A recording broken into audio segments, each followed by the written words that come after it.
ही माझ्या बहिणीची मुलगी आहे आणि ही ज्या स्कूलला जाते बघा, तिथल्या ज्या मावशी आहेत त्या माझ्या रेग्युलर व्हिडिओ बघतात. मला फॉलो देखील केला आहे म्हणे त्यांनी.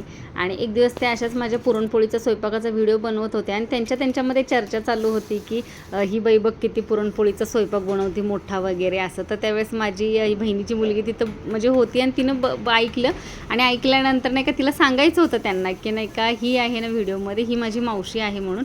पण तिने काही सांगितलंच नाही. आणि आत्ता ती माझ्याकडे सुट्टीला आली आहे आणि आल्यानंतर तिने मला सांगितलं की मावशी तुझे व्हिडिओ बघ, आमच्या म्हणजे बसच्या ज्या मावशी आहेत त्या तुझे व्हिडिओ पाहतात आणि त्या बघत होत्या बघ. त्यावेळेस मला सांगायचं होतं त्यांना की तू माझी मावशी आहेस, पण मी सांगितलेच नाही, घाबरून म्हणा किंवा काय असेल ते असेल असं. मग तिला म्हटलं चल आता आली आहेस ना, तर तुला नाही का ह्याची सांडग्याची आमटी पण शिकवते आणि व्हिडिओ पण दाखवते म्हणून. तर तिला मी आज ही सांडग्याची आमटी शिकवत होते, म्हणजे बघत होती ती करायचं वगैरे. एकदम सोप्या पद्धतीत बनवली आहे. तुम्हाला देखील आवडली असेल तर नक्की सांगा.